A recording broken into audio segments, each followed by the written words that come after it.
कितनी बेवकूफ हूँ मैं हमेशा यही करती हूँ। मैंने आखिर ये रूट लिया ही क्यों? मैं लेट हो जाऊंगी। ओहो, अब और इंतजार नहीं होता मुझसे।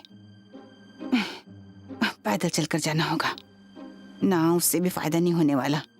इंतजार तो करना ही पड़ेगा। पता नहीं इतने सारे लोग जा कहाँ रहे हैं, कितना ट्रैफिक है। ओहो, पता नहीं अब कितनी देर ऐसे ही बैठे रहना होगा। उफ, जरा शक्ल तो देखो अपनी, कितनी मुरझा गई हो। स्किन में कितनी झुर्रियां पड़ गई। कितनी थकी हुई लग रही हूँ यार मैं। मुझे कहीं घूमने चले जाना चाहिए, छुट्टियां मनानी चाहिए। ओह माय गॉड, इस नौजवान को भी अभी आना था। प्लीज मुझे इस हाल में मत देखना। ये मैं क्या कर रही हूँ? क्या हुआ अगर वो मुझे देख लेगा तो? मेरा उससे क्या मतलब है? मैं जो हूँ वो हूँ। मैं जानती हूँ मैं चाहकर भी इससे दूर नहीं। मैंने कितनी कोशिशें की, क्या क्या नहीं किया। मुझे लगता है मुझे शराब पीनी छोड़ देनी चाहिए। मैं धरती पर बोझ हूँ, अपने माता पिता के लिए कुछ नहीं करता और हमेशा खाने के बारे में सोचता हूँ। पता नहीं कितनी रातें यूं ही बिना सोए बीतेंगी मेरा क्या होगा। कितना उदासी भरा है आज का दिन। मेरा तो कुछ काम करने का मन ही नहीं कर रहा है। पता नहीं आज ऑफिस में क्या होगा। शायद सब कुछ ठीक हो, पता नहीं ठीक होगा या नहीं। चलो देखते हैं। कितनी खूबसूरत सुबह है ये, ऐसी हल्की धूप कितनी प्यारी लगती है। ओह गॉड, अगले वीकेंड हम दोनों एक साथ होंगे, कितना मजा आएगा। ये लोग इतनी भागदौड़ में आखिर इतने खुश कैसे रह सकते हैं यार? हेलो, हे स्कॉट, मैं अभी तुम्हारे बारे में ही सोच रही थी। हे, आपका ये गिर गया।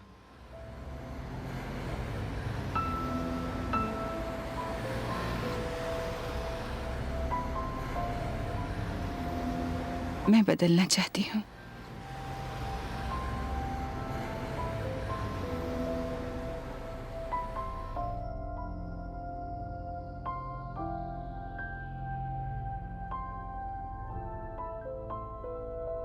मैं चाहती हूँ अपनी पुरानी और नकारात्मक सोच को निकाल फेंकूं। जिस शक्ति ने मुझे बनाया है उसी ने मुझे नया जीवन जीने की शक्ति भी दी है। मैं सकारात्मक और सच होने वाले विचार अपनाऊंगी।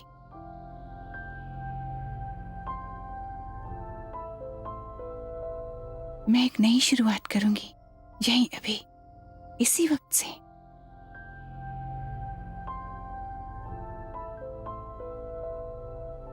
हम एक सफर से जूझ रहे हैं, हम यकीन करें या ना करें। हम एक ऐसे सफर में हैं जिसमें हम अपनी पूरी काबिलियत को इस दुनिया में जाहिर करना सीख रहे हैं। हम में से कईयों ने ये सीख लिया है कि हमारी सोच उस बाहरी दुनिया का ही प्रतिरूप है, उसका प्रतिरूप जो हमारे साथ हो रहा है। पर क्या हो अगर ये दुनिया ऐसे काम ना करती हो तो? क्या हो अगर जो भी सोच आप अपने दिमाग में लाते हो उससे आप अपना वर्तमान और भविष्य तय कर रहे हो? क्या हो अगर आप अपनी आने वाली जिंदगी की कहानी उस सोच से लिख रहे हो जो आप अभी सोच रहे हैं? तो हो सकता है अगर हम अपनी सोच में बदलाव लाने के लिए तैयार हो जाएं, तो कई शानदार उम्मीदें हमारे सामने खुद ब खुद दिखने लगेंगी और हमारी जिंदगी एक नए मोड़ की ओर मुड़ जाएगी। और ये सब तब शुरू होगा जब आप अपना पहला कदम उठाएंगे।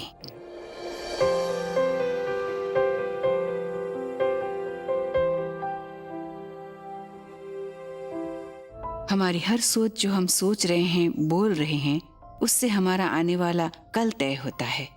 ये ऐसे होता है कि हमारे विचार बाहर निकलकर ब्रह्मांड में जाते हैं और फिर हमारे पास एक तजुर्बे के तौर पर लौट कर आते हैं।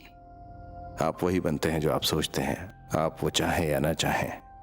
एक विचार जो हम सोचते हैं वो स्थिर नहीं रहता, इसलिए उसे अपनाना भी उतना आसान है। तो जब आप ये दिल से फैसला कर लेते हैं खुद को बदलने के लिए, जिसे आप कहते हैं नेगेटिव से पॉजिटिव होना, आप अपनी सोच के बिंदु को बदल रहे हैं। अगर आप ये समझ जाते हैं तो फिर और क्या चाहिए। अगर आप वो एक छोटी सी चीज कर लें तो आप अपनी सीमाएं खोल देते हैं, अपनी सोच की सीमाएं, और नई सकारात्मक सोच आपके दिमाग में आने लगती हैं, तो वो आपको जिंदगी के असली पहलुओं से रूबरू कराने लगती हैं। हम अपनी जिंदगी में बदलाव महसूस करेंगे अगर हम जिंदगी को अलग अलग भागों में बांट दें और अपनी जिंदगी से चुनें। हम क्या पसंद करेंगे, कौन सा पल, कौन सा दिन, अपने संबंध में, अपने व्यक्तित्व में, अपने करियर में, अपनी फैमिली के साथ मिलकर। जरा सोचिए, अगर हम ऐसा कर देते हैं तो जिंदगी कितनी खूबसूरत लगेगी।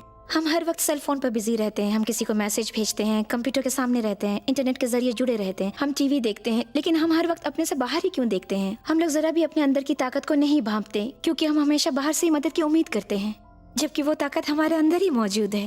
ये सब निर्भर करता है कि आप उन्हें कैसे समझते हैं। ये शुरू होता है अलग सोचने से, और मुमकिन है कि आपको अपने सपने और अपनी चाहत पूरी करने के लिए सबका साथ मिले, हर मोड़ पर अपनी खुद की शक्ति के साथ। आपकी इच्छा अपने आप को ऐसा इंसान बनाने की होती है जो अपनी जिंदगी में जो चाहे वो पाले, जैसे संबंधों की कामना करे वो पाले। अपने आप को ऐसी स्थिति में पहुंचाना जहां कभी कोई कमी महसूस ना हो। तो आपको बस वो तरीका अपनाना है अपनी जिंदगी में उस चीज के महत्व को समझने की चाहत के साथ।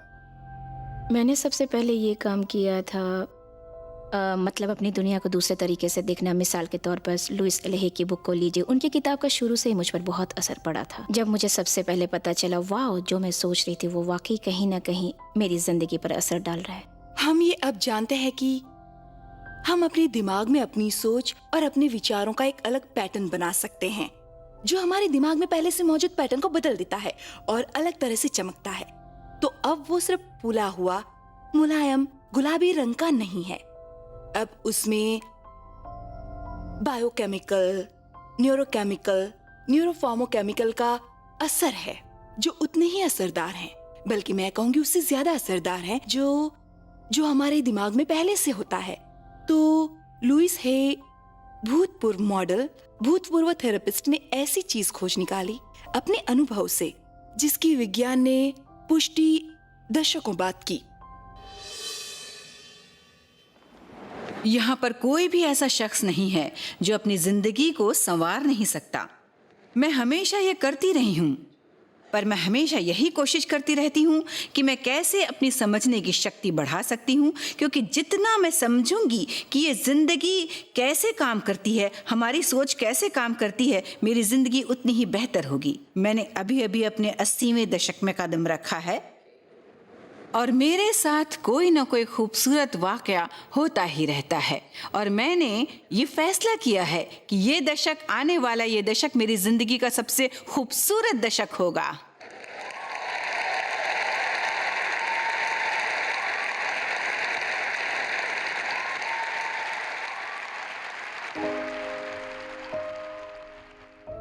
जहाँ तक मेरा ख्याल है, मेरी जिंदगी बहुत खूबसूरत थी जब तक मैं 18 महीने की थी। फिर अचानक न जाने क्या हो गया, मेरे माँ बाप का तलाक हो गया और मुझे अनाथ आश्रम भेज दिया गया। और फिर बाद में मैं अपनी माँ के पास वापस आ गई। जब मैं 5 साल की थी, उन्होंने उस वक्त दूसरी शादी की और उनकी ये शादी बिल्कुल ही गलत साबित हुई। उस वक्त ये बात महसूस नहीं हुई। फिर अगले 10 साल मेरी जिंदगी के बड़े ही कठिनाइयों भरे साल बीते, जिनमें शारीरिक उत्पीड़नाएं तो थी ही, साथ ही यौन उत्पीड़ना भी थी। मैं ऐसी फैमिली में पली बड़ी हुई जहां अक्सर यही बातें होती थी कि तुम किसी काम की नहीं हो, तुम बेकार हो, कोई तुमसे प्यार नहीं करता और ना ही कभी करेगा। और जब आपको भी यकीन होने लगता है तो आपकी जिंदगी में यही सब कुछ होने लगता है। मेरे साथ एक बार मेरे पड़ोसी ने बलात्कार किया, जो हमारे पड़ोस में 16 सालों से रह रहा था। एक और पड़ोसी था जो मेरे पीछे पड़ा रहता था। ये तब हुआ जब मैं बहुत छोटी थी।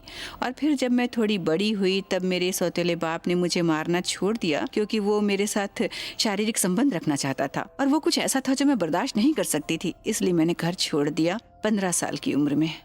मैं कुछ नहीं जानती थी कि समाज में कैसे रहा जाता है, नहीं जानती थी मैं, पर मैं घर से भाग चुकी थी। मैं प्यार की भूखी थी और जो भी मुझसे प्यार से बात करता मैं उससे संबंध बना लेती, और इसलिए मैं 1 साल में ही माँ बन गई। मैं उस बच्चे का ख्याल नहीं रख सकती थी क्योंकि अपना ही ख्याल रखना नहीं आता था, पर मैंने अपने बच्चे के लिए बहुत अच्छा घर ढूंढ लिया। एक जोड़ा था जिन्हें बच्चा चाहिए था पर उनको हो नहीं रहा था, तो मैंने अपना बच्चा उन्हें सौंप दिया और कुछ दिनों बाद वहाँ उनसे दूर चली गई और मैंने उसके बारे में सोचा तक नहीं फिर उसी रोज़ मैं अपने घर वापस गई और अपनी माँ से कहा मैंने कि आपको अब और सहने की ज़रूरत नहीं है, हम यहाँ से चले जाएंगे। और फिर मैं और मेरी माँ वहाँ से चले गए। उसके बाद हम तकरीबन 1 साल साथ रहे। फिर मैंने अपने आप में सोचा कि अब ये ठीक हैं, इन्हें कोई दुख तकलीफ नहीं, खुश हैं। फिर मैं वहाँ से चली गई। फिर मैं वहाँ से शिकागो गई 3 हफ्तों के लिए, पर 5 साल बाद लौटी। और फिर मैं न्यूयॉर्क गई 3 हफ्तों के लिए, वहाँ 30 साल रही और अपनी ज़िंदगी के उतार चढ़ावों से जूझती, अपने हिसाब से बेहतर करती जितनी मुझ में समझ और अक्ल थी, जो दरअसल थी ही नहीं। मैं जनरल स्टोर में काम करने लगी रोज़ी रोटी कमाने के लिए। और जब मैं न्यूयॉर्क गई तो ज़िंदगी थोड़ी बदल सी गई। मैं एक मॉडल बन गई, एक शो मॉडल। मैं पढ़ी लिखी नहीं थी, इसलिए ये एक बेहतर व्यवसाय था मेरे लिए, क्योंकि मैं पढ़ी लिखी नहीं थी तो पढ़ाई लिखाई वाली नौकरी नहीं कर सकती थी। मैंने कई सालों तक मॉडलिंग की। फिर मैंने एक हाई क्लास इंग्लिशमैन से शादी की, जो काफ़ी अच्छा तजुर्बा रहा, और मैंने तब तक मॉडलिंग छोड़ दी थी। मैं तो कहूँगी हमारे साथ बिताए गए वो 18 साल वाकई अनमोल थे। मैंने ज़िंदगी के बारे में बहुत कुछ सीखा। वो एक तरह से मेरा समाज में रहने की ट्रेनिंग वाला पीरियड था, क्योंकि वो मुझे ज़रा भी नहीं आता था और पार्टीज़ करते करते मैं ये सब कुछ सीख गई थी। पर जब मेरा उससे तलाक हुआ, मुझे वैसा ही लगा जैसा कई औरतों को ऐसे मौके पर लगता है कि मैंने सब कुछ खो दिया, अब कुछ ठीक नहीं होगा, ज़िंदगी दोबारा वैसी ही हो गई।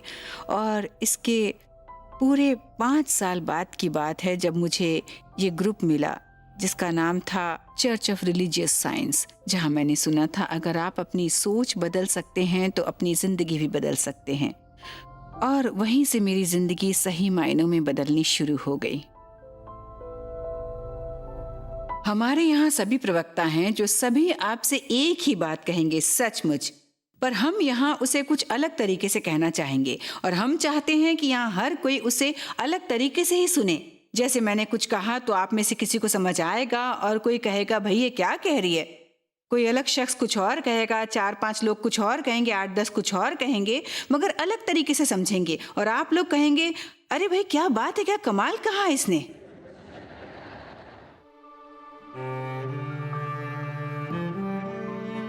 मैं भी वैसे ही जी रही थी जैसे कई लोग जीते हैं, एक दूसरे ही दुनिया में। पर मैं समझती थी मैं यहीं पर हूँ, जिंदगी में बह रही थी और अक्सर यही समझती थी कि जिंदगी जैसी चल रही है बिल्कुल ठीक ही चल रही है। दरअसल मैं अपनी जिंदगी का शिकार खुद ही बन गई थी। वाकई में अपनी जिंदगी बहुत ठंडे तरीके से जी रही थी। दरअसल मेरी जिंदगी के कुछ मायने ही नहीं थे और ये मैं जानती थी कि कुछ कमी है। हमारा टैक्स का बिजनेस था। मैंने काफी कम उम्र से ही डैडी के साथ काम करना शुरू कर दिया था। तब मेरी उम्र 16 साल की रही होगी। उनका बिजनेस तब घर में था, फिर हम लोग बिल्डिंग में शिफ्ट हो गए और मैं 25 साल से कम साल की थी जब हमारा बिजनेस खाक हो गया।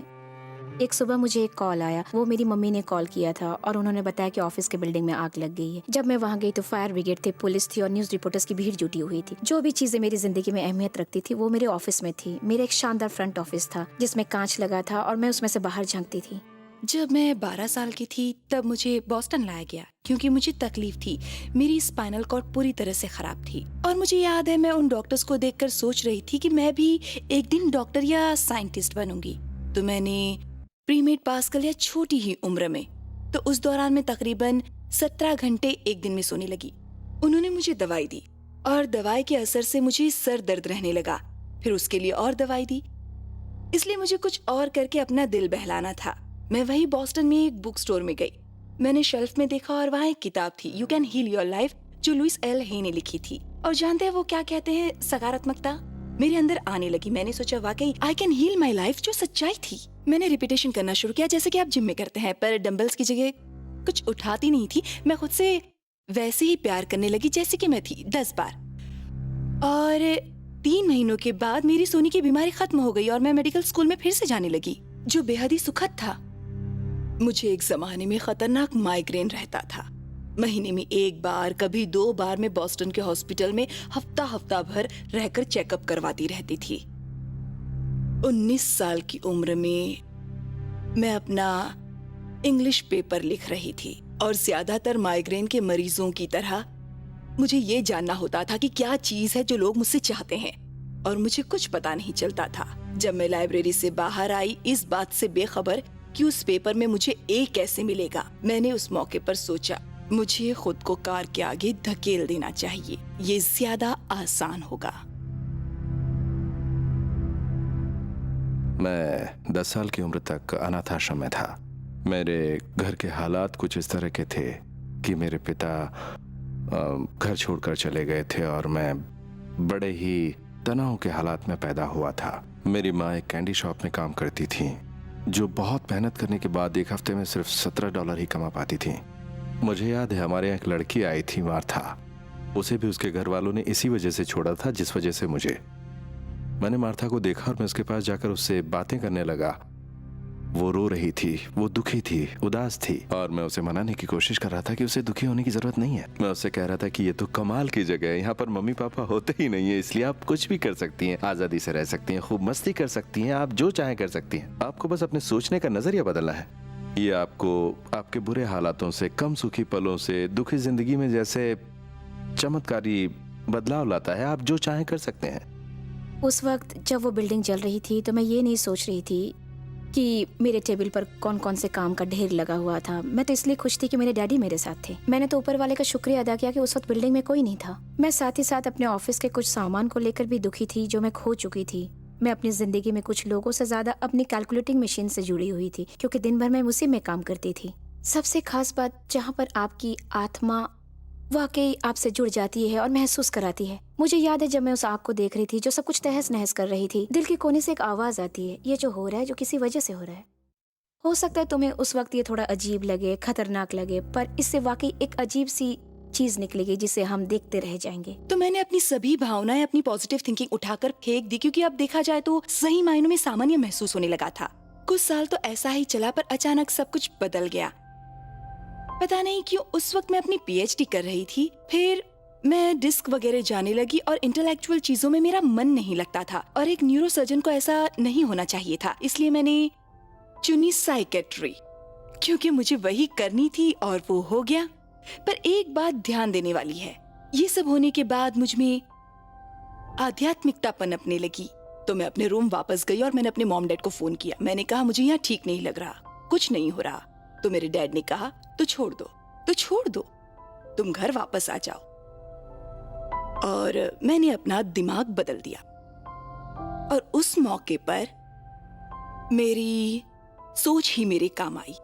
अब तक शायद सिर्फ 3-4 हुए होंगे मेरी पूरी जिंदगी में, क्योंकि मैंने इस दिमाग का पैटर्न बदल दिया था। मैं ये सोचती थी कि मुझे ये करना है, तो मैं अपनी पूरी जिंदगी में यही कोशिश करती रही कि कैसे चीजें सही हों, और सही इस आधार पर कि समाज में, और अगर मेरे केस में मेडिकल की दृष्टि में ये सही है। पर ये एक प्रॉब्लम थी, क्योंकि जो भी चीजें हमें मेडिकल फील्ड में सिखाई थी, जिस वजह से बीमारी होती है, वो सच नहीं है। मैंने अपना माइग्रेन हेडेक ठीक किया, जो वाकई नामुमकिन था बिना दवाइयों के। पर सबसे जरूरी चीज थी मेरी सोच।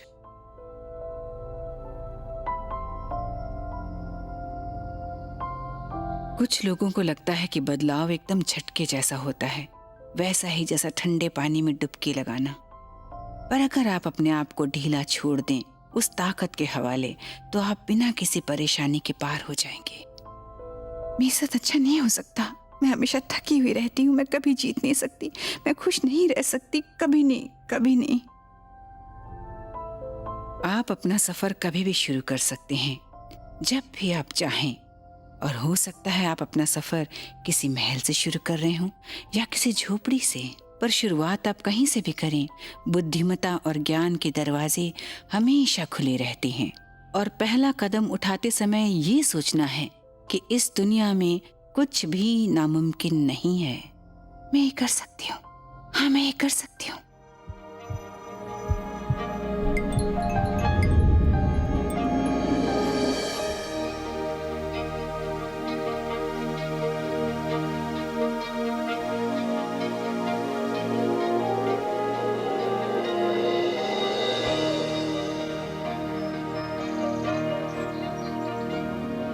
जब आपके साथ ऐसा होता है तो आप महसूस करेंगे कि आपका अपनी जिंदगी पर पहले से ज्यादा काबू है, जो आपको मुश्किल लगता है, और अपने तजुर्बों पर भी काबू पाने की शक्ति मिल जाती है।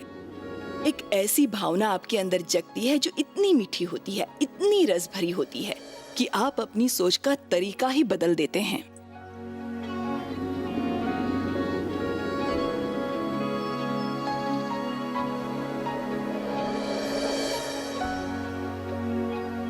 जिंदगी ऐसी चीज है जो चुटकी बजाते ही बदल सकती है। हर चीज जो आपके साथ है अचानक वहां से गायब हो सकती है, और जब आपकी जिंदगी में ऐसे मौके आए तो अचानक उस पल आपको महसूस होता है कि क्या चीजें हैं जो जिंदगी में आपके लिए मायने रखते हैं। ये बहुत अच्छी बात है। जो चीज हमें सबसे ज्यादा परेशान करती है हम उसके सामने खड़े हो जाते हैं, क्योंकि ये एक ऐसा मौका है जहां हम उस परेशानी का सामना करते हैं, उसे हमेशा के लिए दूर कर सकते हैं। इसी तरह आप अपनी हर मुश्किलों को आसान कर सकते हैं। इसी तरह आप जिंदगी को उस बहाव में ले जा सकते हैं जैसा आप चाहते हैं। ओके, मैं कर सकती हूँ, मैं ये कर सकती हूँ, मैं बदल सकती हूँ, मैं अपनी जिंदगी बेहतर बना सकती हूँ। मैं डर रही हूँ पर मैं बदलना चाहती हूँ। वाकई मैंने फैसला कर लिया है, मैं कोशिश करूंगी, करती रहूंगी ना। मैं अपनी सोच सकारात्मक रखूंगी, नकारात्मक नहीं। मैं खुश हूं,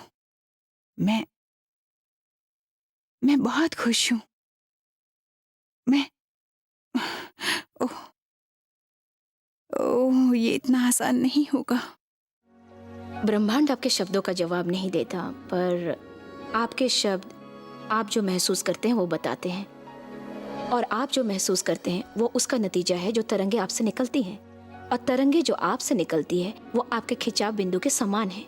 तो उस बात पर ध्यान देना जो आप कह रहे हैं, ये समझने के लिए काफी मददगार साबित होगा कि आपका खिंचाव बिंदु आखिर है क्या। ये ऑस्ट्रेलिया के दौरे की बात है, और ये मेरे ख्याल से पहली बातचीत होगी जो हमारे बीच हुई, और वो बहुत जल्दी में था। कोई इतनी जल्दी नहीं करता जितनी वो हो। हर चीज सही जगह, सही वक्त पर, सब कुछ सही होना चाहिए, ऐसा इंसान था वो। मैंने कहा उससे, चलो लुइस ऐसा करते हैं, 2 चिड़ियों को मारते हैं। उसने मेरी तरफ चौंक कर देखा और कहा, तुम चिड़ियों को मारना क्यों चाहते हो? वो बात मेरे दिल को लग गई, और हर कोई इस बात को गंभीरता से लेने लगा। उस पल से ही मैं थोड़ा ध्यान देने लगा कि मैं क्या बोल रहा हूँ। मैंने ऐसा कहना छोड़ दिया कि मैं ऐसा नहीं कर सकता, या उस इंसान को मैं बर्दाश्त नहीं कर सकता, या फिर मैं मजबूर हूँ। अगर आप इस सच को वाकई अपना लें कि जब भी आप कुछ सोच रहे हैं, हर बार जब आप कुछ बोलते हैं, आप सचमुच में अपने भविष्य का चित्र बना रहे होते हैं। आप उसे कुछ भी कहें पर आप वो बना रहे हैं। आप अपनी खुद की जिंदगी बना रहे हैं। पॉजिटिव सोच रखने का सबसे बड़ा इनाम जो मुझे मिला है इतने सालों में, इसकी वजह से मैंने वो चीज़ें ज़िंदगी में महसूस की है जो मैंने पहले नहीं की थी। ऐसी स्थिति में जीना सीखा जहाँ मुझे यकीन होता है कि वो चीज़ें मुझे मिलेगी जिनकी मुझे ज़रूरत है। एक ऐसी स्थिति में जीना जहाँ मुझे ये एहसास हुआ कि प्यार से बढ़कर कुछ नहीं। और इतने सालों से पॉजिटिव सोच रखने की वजह से मुझे ये पता चल पाया है कि अब मैं ज़िंदगी को एक एनर्जेटिक फोर्स के तौर पर ले पा रही हूँ। मैं उस एनर्जेटिक स्टेट में जीती हूँ जो पॉजिटिव सोच की वजह से बने, ना कि इस दुनिया की वजह से। शुरुआत करने के लिए सबसे पहले एक काम करना है, और वो है सकारात्मक सोचना। वो आपकी जिंदगी को एक सही दिशा देता है, और वो आप जानबूझकर करते हैं। वो आप सुबह कर सकते हैं, शाम को कर सकते हैं, रात में कर सकते हैं, और जैसे ही आपने करना शुरू किया चीजें बदलनी शुरू हो जाएंगी। हो सकता है बहुत छोटे स्तर से बदलें, जैसे कि कह सकते हैं कि पार्किंग प्लेस के लिए ग्रीन सिग्नल दिखना। सकारात्मक सोच आपको ऐसे आयाम में ले जाते हैं जहां आप अपनी चोट को भरने का मरहम खुद जानते हैं। आप अपने गुरु को पहचानते हैं, वो आपको चाहिए, आपको किस आधार पर चलना है जो आपके लिए सही है। सकारात्मक सोचने में या तो आप पहले लिख सकते हैं कहीं भी, दीवार पर या शीशे पर, या फिर कहना शुरू कीजिए, मेरा शरीर अब मजबूत स्थिति में है जैसा वो पहले हुआ करता था। मैं स्वस्थ, मैं हूँ निडर, रहता चारों पहर, खेल में मेरा कहर, जिंदगी में है बीवी का साथ, पैसा भी नहीं छोड़ता है साथ। मेरी इनकम तो अब वाकई में बढ़ती जा रही है। मैं अनंत हूँ, मैं अमर हूँ, मैं असीम हूँ। मैं अनंत हूँ, मैं अमर हूँ, मैं असीम हूँ। मैं वो करती हूँ जो चाहती हूँ, मैं उन लोगों के साथ काम करती हूँ जिन्हें पसंद करती हूँ, और मैं अच्छे खासे पैसे बना रही हूँ। ऐसा कोई जरूरी नहीं कि आपको किसी खास काम को अंजाम देना है, पर ऐसा करने से आपकी जिंदगी में अच्छी चीजें होने लगेंगी। मैं जिंदगी जिंदा दिली से जीतती हूँ। मैं खुद से प्यार करती हूँ। मैं अब ठीक हूँ। मेरा यकीन मानिए, मैं तकरीबन 300 से 400 बार रोज खुद को कैंसर के डर से उबारने के लिए बात कहती हूँ। और मेरा मानना है कि सिर्फ कहने से कुछ नहीं होगा, आपको अपनी बात पर यकीन भी होना चाहिए। पॉजिटिव सोच आपका एक शुरुआती बिंदु है जहाँ पर आप तय करते हैं ठीक है ये मेरा सपना है। उच्च सोच को ताकतवर जो चीज बनाती है वो हमारी भावना जो उससे जुड़ी हुई है। इसमें खास बात यह है कि आप अपना सफर शुरू करते हैं और कहते हैं कि यहाँ से शुरू करती हूँ। पहला कदम ये मेरा पॉजिटिव सोच होगा, दूसरा कदम ये होगा कि मैं कैसे अपनी भावनाओं को उस सोच के अनुसार ढाल सकती हूँ। और ऐसा अक्सर तब होता है जब हम काम भी अपनी पॉजिटिव सोच के मुताबिक करें और उस स्थिति तक पहुँचे। और जब आप उस स्थिति तक पहुंचते हैं उस वक्त आप अपने सारे पॉजिटिव ताकत को उसमें लगा देते हैं और अपनी जिंदगी को उसके साथ जोड़ देते हैं। सब कुछ साफ नजर आता है। ये बात आपके अंदर घर कर जानी चाहिए, ना सिर्फ आपके दिमाग पर बल्कि आपकी आत्मा पर भी, और आपको उस पर यकीन करना होगा। और जब इसे पहली बार करते हैं तो आपको लगता है जैसे ये ढोंग है, थोड़ा बनावटी लगता है, पर कुछ समय बाद आप कहते हैं कि हाँ ये तो चाहिए, ये सही है। हाँ, मैं तो लोगों से कहती हूँ कि आप आईने के सामने खड़े हो जाइए और उसके बाद अपनी आंखों में देखिए। अपनी आंखों में देखने से खूबसूरत एहसास कोई नहीं है। और खुद को अपनाना और ये देखना कि कैसे आप अपने आप को नकार सकते हैं जब आप अपने बारे में कुछ अच्छा भी बोल सकते हैं। तो मैं ऑफिस जा रही थी जब मैंने पहली बार लुइस की बात महसूस की। वो कहती है नहीं, आपको 20,000 बार एक दिन में कहना पड़े, और जब भी मन में आपके नकारात्मक विचार आए तो उस विचार को अपने सकारात्मक सोच से बदल लें। जब मैंने ये किया तो मुझे महसूस हुआ मैंने ये बात पहले क्यों नहीं सोची। मुझे लगा मैं अब तक अंधकार में थी। ये ऐसा है जैसे आप जमीन में बीज बोते हैं, और ये जरूरी नहीं है कि ये उसी समय सच हो, पर हम ये जानते हैं ये बात होगी। तो आप वो बीज बोते हैं और उम्मीद करते हैं कि पौधा निकले। आप ऐसा नहीं करते कि 2 दिन बाद ही मिट्टी खोद कर देखें क्या हुआ, पौधा निकला कि नहीं निकला। आप इंतजार करते हैं पौधे के निकलने का, क्योंकि आप जानते हैं ये एक प्रक्रिया है। वो बीज जरूर पौधा बनेगा अगर सही मिट्टी में बोया गया है और उसे सही खुराक मिली है। तो अक्सर लोग इस बात को ठीक से समझने में कई तरीके अपनाते हैं। मैंने कई बार लोगों को कहते सुना है कि वो अपनी जिंदगी में अच्छे संबंध चाहते हैं, जिंदगी में समृद्धता चाहते हैं, और वो ये बात हवा में ही कहते हैं। और उसी वक्त वो लोग अपनी बात जाहिर कर देते हैं और चाहते हैं कि ये उनके साथ जल्द से जल्द हो जाए। कुछ सालों में भी उनके साथ ये बात सच नहीं होती। तो वो नहीं होती क्योंकि ये आयाम अनिश्चित, अलौकिक आयाम और वाकई बहुत ही असीम है। तो जब आप कहते हैं मैं चाहता हूं ये बात मेरी जिंदगी में सच हो, तो वो आयाम कहता है ठीक है, वो बात वाकई सच होगी, जरूर होगी, क्योंकि इसका कोई अंत नहीं है। ये असीम है, अनंत है, अपार है। ये एक कंप्यूटर की तरह है। मान लीजिए आपके सामने एक हाई फाई कंप्यूटर रखा है और आपको उसे चलाना ही नहीं आता, तो वो आपके किसी काम का ही नहीं। पर अगर आपको उसे चलाना आता है, भाषा आती है, तो आप चमत्कार कर सकते हैं।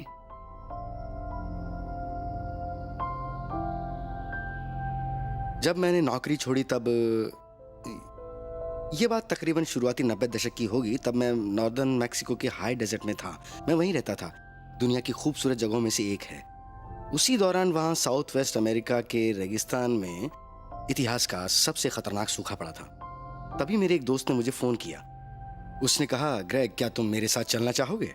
एक ऐसी जगह मुझे काफ़ी पसंद आया जो उसने कहा, एक ऐसी जगह जहाँ दोनों दुनिया का मेल होता है, वो भी बारिश को लाने के लिए। और उसे मुझे दोबारा पूछने की जरूरत नहीं पड़ी। मैंने कहा क्यों नहीं। और हम तयशुदा जगह पर मिले। हमारे सामने था 35,000 एकड़ का बड़ा भारी फैला हुआ रेगिस्तान, जिसे पार करके हम पहुंचे एक पत्थर से बने गोले के पास, जो वहां बहुत पहले से था। वो भी नहीं जानता था कि कब से। वो पत्थर उससे पहले किसने वहां रखे थे। और जो मैंने देखा उसके लिए मैं तैयार नहीं था कि मेरे दोस्त डेविड ने वहां जाकर अपने जूते निकाल दिए। उसने नंगे पैरों से उस गोले में कदम रखा। उसने अपनी आंखें बंद की और सबसे पहली चीज जो उसने की वो ये था कि अपने पूर्वजों को याद किया।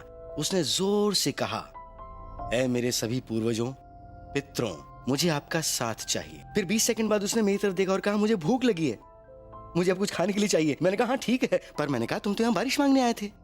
फिर उसने जवाब दिया और कहा, नहीं, अगर मैं बारिश के लिए प्रार्थना करता तो बारिश कभी नहीं होती, क्योंकि जब हम कुछ पाने के लिए प्रार्थना करते हैं तब हमें सिद्ध कर देते हैं कि वो चीज वहां नहीं है, और ना चाहते हुए भी हम उस स्थिति को मजबूत बना देते हैं जिसे हम बदलना चाहते हैं। मैंने कहा, अगर उन 20 सेकंड्स में तुम बारिश के लिए प्रार्थना नहीं कर रहे थे तो क्या कर रहे थे? तो उसने कहा जब मैंने अपनी आंखें बंद की तो मैं महसूस कर रहा था कि मैं नंगे पैर कीचड़ में खड़ा हूं अपने गांव में। वहां कीचड़ हो रहा है क्योंकि वहां बहुत बरसात हुई है।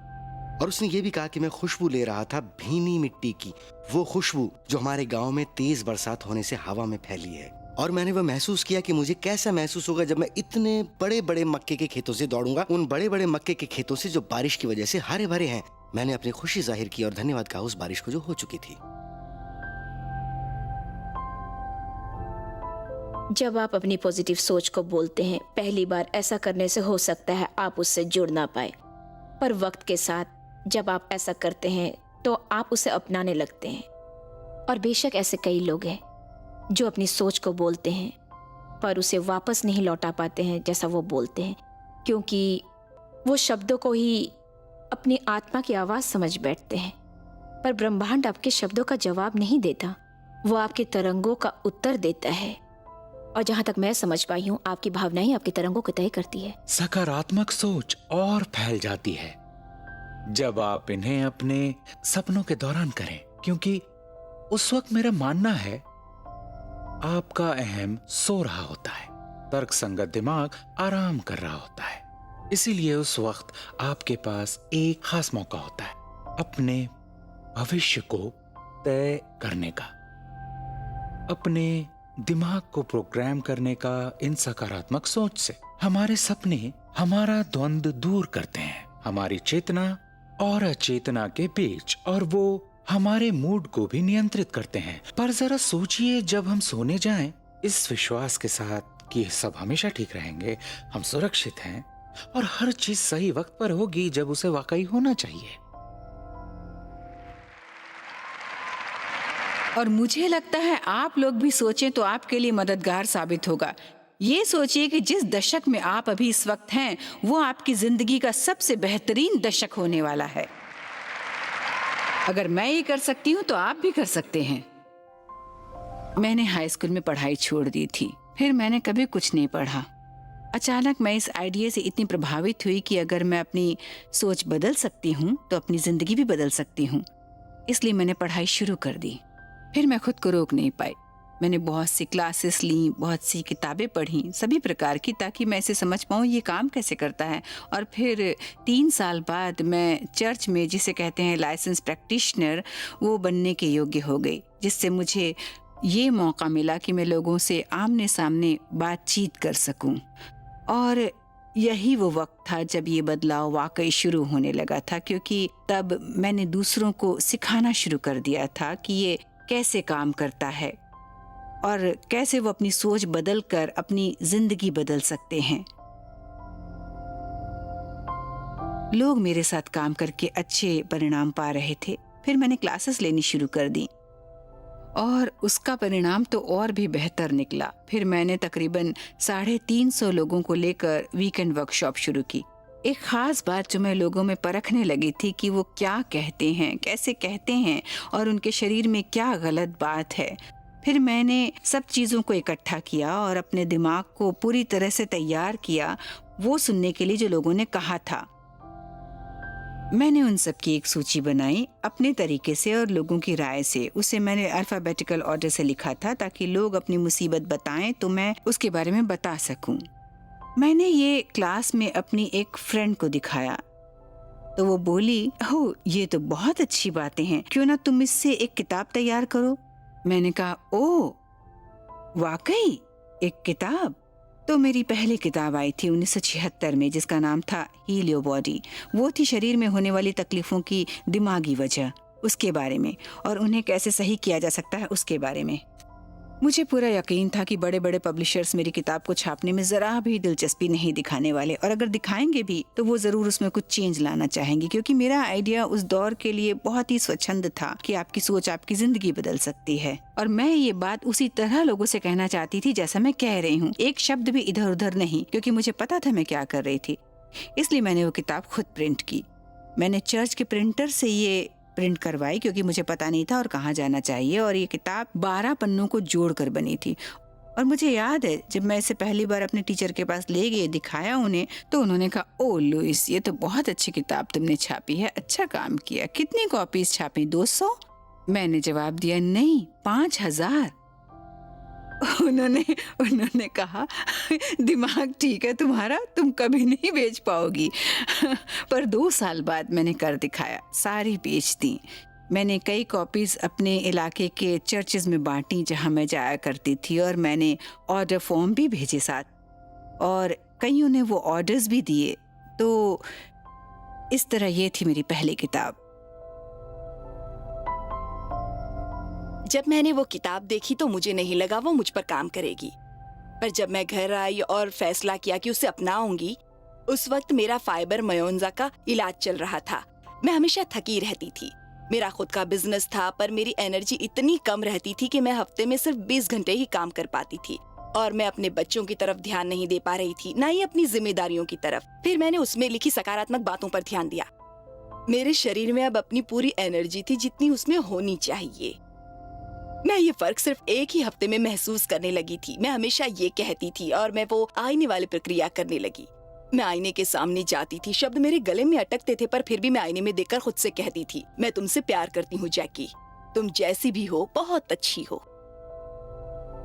क्या बात है, अब मैं जा सकती हूँ। मुझे रास्ता मिल गया, कोई मुझे रोक नहीं सकता। मैं स्वस्थ महसूस कर रही हूँ। जब सांस लेती हूँ तो हवा का एहसास होता है। मुझे खुशी हो रही है कि मैं इस दुनिया का हिस्सा हूँ, और शायद यही चीजें मुझे चाहिए थी। मैं ठोकरों से नहीं डरूंगी। मैं जानती हूँ मैं सही रास्ते पर जो हूँ। जब भी हम पर निराशा छाती है तो उसमें हास्य हमेशा होता है। हास्य हमें ऊपर वाले के नजदीक ले जाता है। वो हर स्थिति को खुशनुमा बना देता है, लेकिन उस स्थिति में पहुंचने से पहले वो वक्त आप ऐसे महसूस करते हैं जैसे कोई दर्दनाक खुशी या खुशनुमा दर्द, जहां आप शायद टूट जाएं और फूट फूट कर रोने लगे। जब कोई मुसीबत में होता है तो मैं उनके बारे में सोचती हूँ, ठीक वैसे जैसे कोई फिल्म देखकर निकल रहा हो, जैसे कोई डरावनी फिल्म। उनके आंसू असली हैं, उनका डर असली है, पर जो उन्होंने देखा, जो वजह है उनके रोने की, वो असली नहीं है। तो मैं क्या करती हूँ, मैं उन्हें कुछ सुझाव देती हूँ उस स्थिति को समझने के लिए जो उन्हें वाकई मदद करते हैं। आप अपनी जिंदगी में कई प्रकार की चुनौतियां झेलते हैं, सब झेलते हैं, इसमें कोई बड़ी बात नहीं है, पर आप उन चुनौतियों को कैसे संभालते हैं वो मायने रखता है। अब मुझे पता चल गया है कि जो कुछ भी मेरे साथ गलत हुआ है वो दरअसल मेरे लिए सही था, और अगर अब मैं चाहती हूँ कि मेरे साथ अच्छा हो तो मैं बस इंतजार करती हूँ कि वक्त जो भी तय करेगा अच्छा करेगा। वो तरीका जिससे आप अपने आप में बदलाव लाते हैं, यानी डर को उत्सुकता में बदलना। हाँ, अपने डर को उत्सुकता में बदलने की कोशिश कीजिए। कई लोग ऐसा करते हैं कि वो अपने आप को जाहिर करते हैं, अपनी क्रिएटिविटी को दिखाना शुरू कर देते हैं। वो बहुत ही संवेदनशील चीजें होती है, क्योंकि जो चीजें हम करना चाहते हैं वो तमाम उम्र वैसी ही चीजें होती है, और वो सभी हमारी खुद की आत्मा के लिए बहुत मायने रखती है, इसलिए ये संवेदनशील होती है। और अक्सर ऐसा होता है कि हम उन लोगों पर भड़क जाते हैं जो उसे तोड़ना चाहते हैं, जो आपको ये बताते हैं कि ये बातें सच नहीं होगी, ये पॉजिटिव सोच से कुछ नहीं होगा, ये पागलपन है। वहाँ पर आप उन लोगों का साथ छोड़ देना चाहते हैं, आप उन लोगों के साथ आगे बढ़ना चाहते हैं जो आपका हाथ पकड़कर कहे कि हम तुम्हारे सफर में साथ देंगे।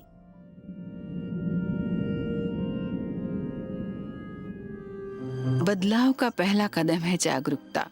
जब आप सफर में चुनौतियों का सामना करते हैं तो पीछे मुड़ना काफी आसान होता है, और किसी को उसका दोष देना और भी आसान। पर बदलाव के लिए कोई भी बाहरी चुनौती को आपके बदलाव में आपके अंदर की बाधा का प्रतिबिंब देखना होता है। मैं जानती हूँ जब लोगों को पता चलेगा तो वो सोचेंगे मैं पागल हो गई हूँ। मुझे पता है, पर मैं उनकी तरफ ध्यान नहीं दूंगी। मैं मस्त रहूंगी जैसा हमेशा से मैं करती आई हूँ। 15वीं और 16वीं शताब्दी से पहले सभी जहाज सिर्फ लकड़ियों से ही बनाए जाते थे। इसलिए नहीं क्योंकि तब लोहा मौजूद नहीं था या स्टील नहीं होता था, बल्कि इसलिए क्योंकि ये धारणा थी कि लकड़ी तैरती है, तो इसलिए हमें जहाज भी उसी चीज से बनाने होंगे जो तैरती है। फिर किसी को पता चला और उसने सबको बताया कि ये मायने नहीं रखता कि जहाज किससे बना है, वो तैरता इस वजह से है कि वो पानी कितना दूर हटाता है पानी में उतरने के बाद। और इसी बारे में मैं हमेशा सोचता हूँ, क्योंकि जो आप चाहते हैं और उसके बारे में जो आप मानते हैं वो आपने ही बनाया है उन चीजों के लिए जो आप चाहते हैं। लॉ ऑफ फ्लोटेशन कभी सामने नहीं आता अगर लोग डूबने की धारणा पर चलते। मैं अलग हूँ, मैं उन लोगों की तरह नहीं जो सपनों में यकीन रखें, करिश्मे का इंतजार करें, जो तीसरी शक्ति को मानते हैं। ये क्या है? ये सच नहीं है। ये तो किसी कलाकार की सोच लगती है। हम अपना जीवन उसी आधार पर जीते हैं जो हम मानते हैं। हमारे बारे में, हमारी दुनिया के बारे में, हमारी क्षमता या सीमा के बारे में। ये मान्यताएं आती कहां से हैं? ज्यादातर तो दूसरे लोगों से, जो हमें बताते हैं। इतिहास, विज्ञान, धर्म, परिवार, सभ्यता। पर अगर वो गलत हो तो? हमेशा लोग मुझे बताते रहे कि क्या करना है, पर क्यों? मेरी माँ की बात करूं तो है, एक बार मैं सोच सकती हूँ, मतलब एक बच्चा किस किस की बातें सुनकर बड़ा हो, उसे भी अपना रास्ता चुनने का हक है। और मेरे पापा कोई वेन डायर नहीं थे, ये तो मैं दावे से कह सकती हूँ। जो भी शिकायत आप हमेशा हर वक्त करते रहते हैं, मतलब आपके अंदर एक अनजान आकांक्षा है। और अब मैं इतनी बड़ी हो गई हूँ कि अपनी जिंदगी बदल नहीं सकती। उम्र ढल गई है, अब कोई फायदा नहीं। सकारात्मक होना कई सालों पहले क्यों नहीं शुरू किया मैंने? मेरे ख्याल से ये तब शुरू होता है जब आप ये महसूस करते हैं कि आप खुद से प्यार नहीं करते। कई लोग ऐसा समझते हैं, कईयों को लगता है ये ठीक नहीं है, उन्होंने कुछ ठीक नहीं किया, ना ही कर पाएंगे, वो कभी किसी कसौटी पर खरे नहीं उतरेंगे, कोई उन्हें प्यार नहीं करेगा। दरअसल जब हम ऐसे माहौल से आते हैं तो ये बहुत मुश्किल हो जाता है खुद के लिए कुछ अच्छा सोच पाना। चीजें पहले इतनी खराब नहीं लगी थी, पर अब तो मैं ठीक हूँ। पर ये क्या हो रहा है मेरे साथ? मैं रास्ता भी देख रही हूँ, सब कुछ समझ में भी आ रहा है, पर एक उलझन सी क्यों हो रही है मुझे? कम से कम मैं यहाँ चीजें खुद जान सकती हूँ। मैं बॉस नहीं हूँ, पर मुझे पता है चीजें कैसे संभालनी है। और आने वाले भविष्य में जो चीजें काम करेंगी, मैं कोशिश करूंगी कि उसे वैसे ही रहने दूं, उन्हें बदलूं ना, क्योंकि अगर मैं नाकामयाब हो गई तो मुझे वापस चले जाना चाहिए। इन सब के लिए मेरे पास वक्त नहीं है, और भी कई काम है करने के लिए। चलो ठीक है, बाद में आऊंगी। मेरे पास जॉब है, काम है, मुझे जाना चाहिए। कई बार ऐसा होता है, हमें पता ही नहीं होता कि अगला कदम क्या होगा, हमें कौन सा कदम उठाना चाहिए, क्योंकि पॉजिटिव सोच के साथ आपका काम वो चमत्कार कर सकते हैं ना। और कई बार ऐसा होता है कि क्या करना है, कैसे करना है, कब करना है, हम इसे एक दूसरा नाम देते हैं। हम सोचते हैं हम डर गए हैं या किसी मुसीबत में फंस गए, अब यहीं पे हम अटकते हैं। लोग मुझे वाकई पागल समझेंगे। वो सोचेंगे पता नहीं मुझे कोई दिमागी बीमारी तो नहीं हो गई है, हंसेंगे मुझ पर। मुझे घर जाना चाहिए, ज्यादा देर रहना ठीक नहीं है यहाँ। नहीं, मुझे जाना चाहिए, यहाँ ज्यादा देर रहना ठीक नहीं है। पर मैं हूँ कहाँ?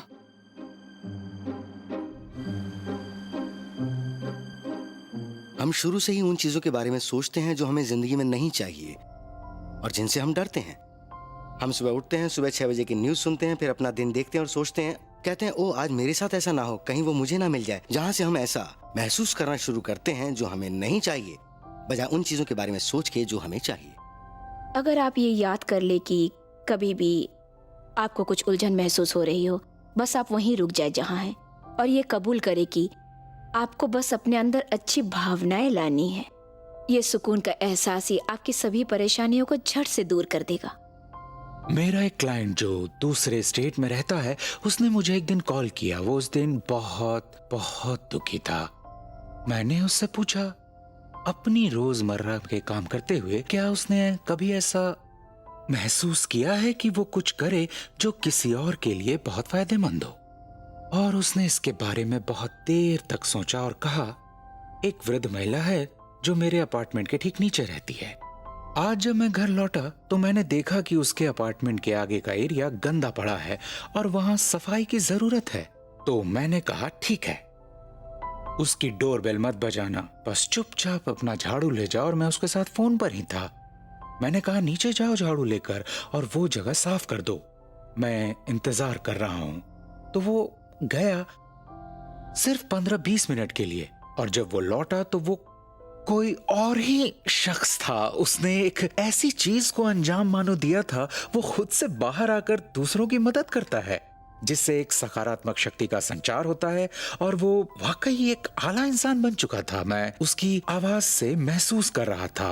और मेरा मानना है कि ऐसी चीजें आपके जीवन को उस तरह जीने में मदद करती हैं आपकी जिंदगी को दूसरों के लिए मदद करने वाली बनाने में। और ऐसा ही कोई आपके लिए भी सोच सकता है। मेरे साथ क्या हो रहा है? ये मैं क्या कर रही हूँ? मैं जो कर रही हूँ उससे मुझे क्या हासिल होगा? मैं हमेशा अच्छी बातें नहीं सोच सकती, ना ही मैं चीजों के बारे में निश्चिंत हो सकती हूँ। मुझे कुछ समझ नहीं आ रहा क्या हो रहा है मेरे साथ। ठीक है, शायद यही मेरी किस्मत है। मैं यहीं बैठी रहूंगी। बहुत कर लिया ये सब। कहो अब क्या करना है मुझे? वैसे मैं ये बात किससे कर रही हूँ?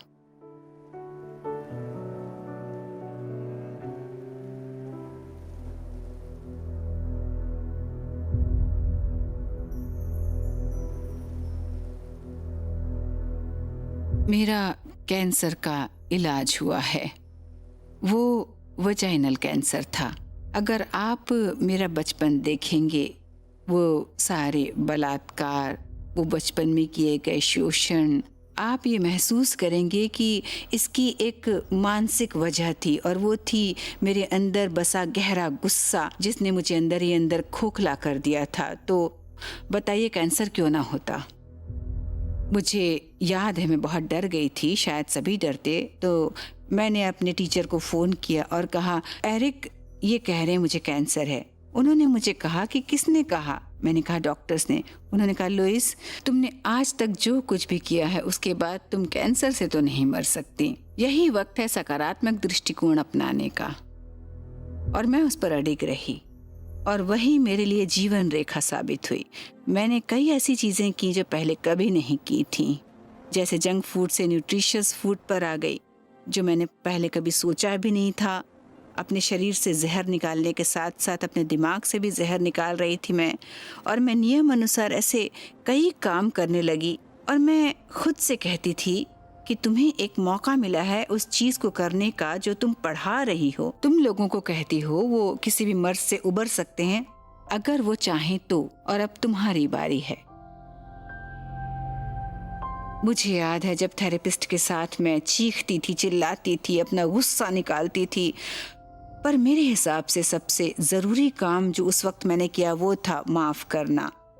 और मैंने अपने माता पिता के बचपन के बारे में पता लगाना शुरू किया, और जब मुझे उनकी कहानी के बारे में पता चला तो मैं समझ सकती थी कि वो लोग भी किन हालातों से आए हैं।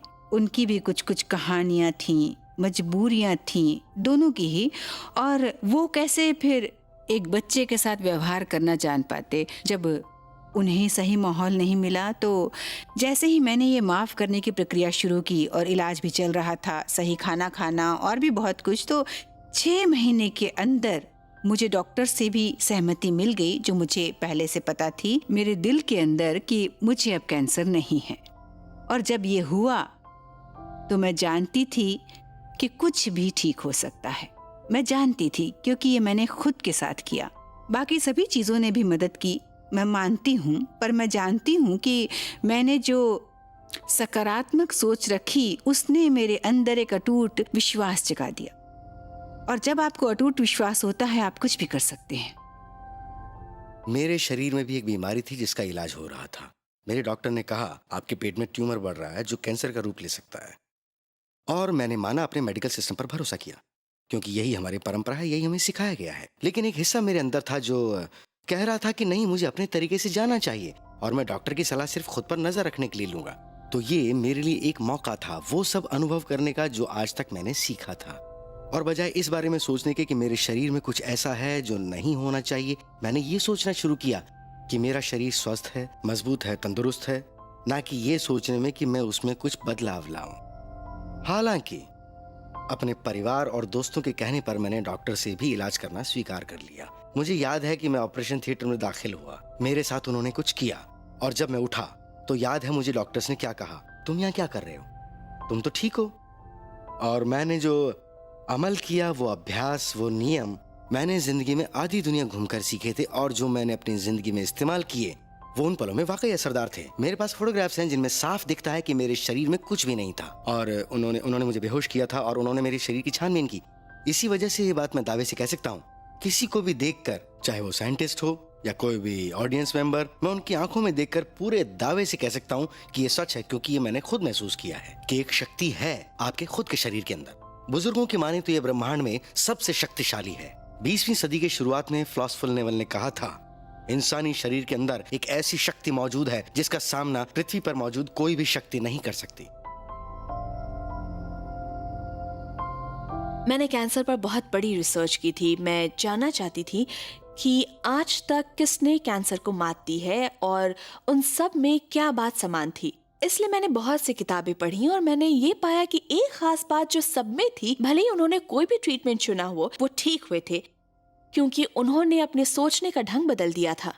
मैं जानती थी कि अपने शरीर को किसी डॉक्टर के चाकू से खुलवाने से ही पूरी तरह ठीक नहीं हो पाऊंगी, इसलिए मैं आध्यात्मिकता के लिए भी खुल गई। आपका शरीर आपका दुश्मन ही है। हाँ, ये अक्सर देखा जाता है कि जब भी कोई किसी वजह से बीमार पड़ता है तो अपने शरीर को कोस कर कहता है, ये मेरे साथ ऐसा क्यों कर रहा है, बजाय इसके कि मैं इस दौर से क्यों गुजर रहा हूँ। इसलिए मैं सोचती हूँ कि हमें अपनी सोच को बदलकर अपने शरीर से प्यार करना चाहिए। मैं बहुत शुक्रगुजार हूँ कि मुझे कैंसर हुआ, क्योंकि मुझे नींद से जगाने के लिए ये जरूरी था। हाँ, क्योंकि शायद मैं एक ऐसी इंसान थी जिसे एक जोर का झटका चाहिए था। मैं रिमिशन पर हूँ और बहुत अच्छा महसूस करती हूँ। ऐसा मैंने अपने बारे में कभी महसूस नहीं किया था। मैं अभी भी अपने आप से बोलती हूँ वो सब बातें जो उन्होंने कैंसर के बारे में लिखी हैं वो इस प्रकार हैं। मेरे अतीत में जो कुछ भी हुआ मैंने सबको माफ कर दिया। मैंने खुद के लिए खुशी चुनी है और मैं खुद को स्वीकारती हूँ और प्यार करती हूँ। ये जिंदगी बदल देता है। ये एक ऐसी चीज है जिसमें मैं सिर्फ अपनी बीमारी ठीक होने के लिए खुश नहीं हूँ, बल्कि अंत में मैं खुद को पहले से ज्यादा बेहतर पाती हूँ।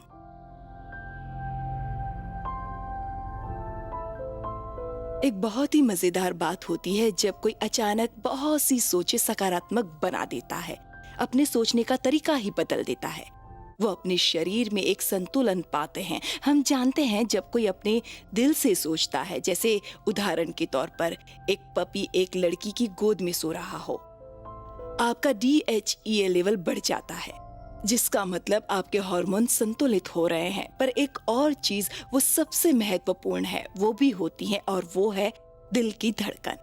वो भी सामान्य स्थिति पर आ जाती है, जिसकी वजह से आपको वो वेव पैटर्न दिखता है जो हार्ट रेट मॉनिटर में देख सकते हैं, जो असल में पूरे शरीर को संतुलित करना शुरू कर देता है। वो इसलिए क्योंकि दिल अपने आप में बड़ा इलेक्ट्रोमैग्नेट है जो बाकी शरीर को ऊर्जा पहुंचाता है। ये सिर्फ सोचने की प्रक्रिया नहीं है। हाँ, सोच जरूरी है। पुराने जमाने से ही सोच, एहसास और भावनाओं को अलग अलग रखा गया है, और जो एहसास हमारे दिल के बीचों बीच होता है वहीं से असर शुरू होता है, और वहां मौजूद इलेक्ट्रॉन्स दिल का मैग्नेटिक फील्ड बदल देते हैं, और वो बदलाव सीधे तौर पर उन्हें बदलता है जिससे हम बने हैं, तकरीबन हमारे पूरे शरीर में। अब देखिए साइंस क्या कहता है।